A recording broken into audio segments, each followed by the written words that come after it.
Okay, we've got another email that just came in. I'm Yusuf Estes, and you're watching the mailbox here. And the question is a very hot topic, actually, right now. They're asking about the Sharia of Islam.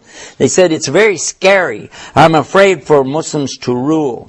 Well, first of all, I want to put your mind at ease about something. That the way things look today, you're not going to see Muslims ruling anything for a long time.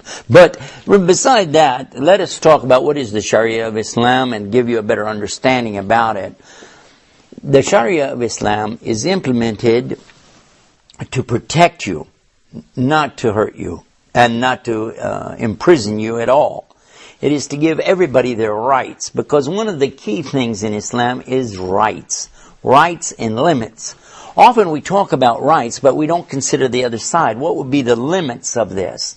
I want my rights, but how about your rights? So Islam is having the balance because it's not coming from a human being.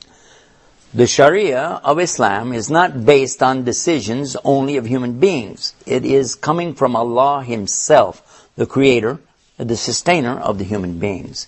When Sharia is put into effect and people follow it, it's actually a very nice thing. And even sometimes in governments that are established by Islam, we find people who are making very important decisions and they're not even Muslims anyway. Oh yes, this is in the history of Islam. You might also like to know that the protection offered in an Islamic state is very good for Christians and Jews. At the time of the Inquisition, the Jews who happened to live in Spain, and actually some of my ancestors, migrated out of there. They left, and they went to places like Morocco and Egypt because they would be protected there, and still protected even until this very day now.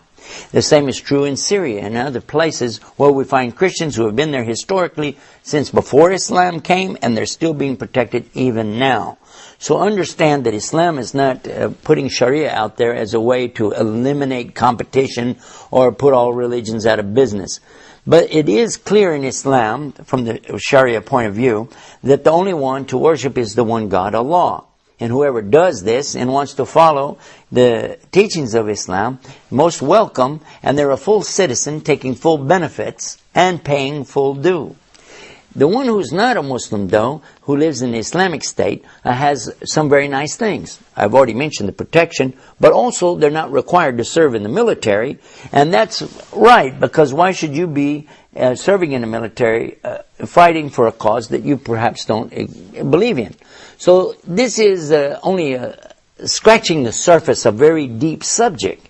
I wish you would take some time and learn more about the real Sharia of Islam before you pass judgment on it. And what I recommend to do is to visit our website called the Islam Newsroom.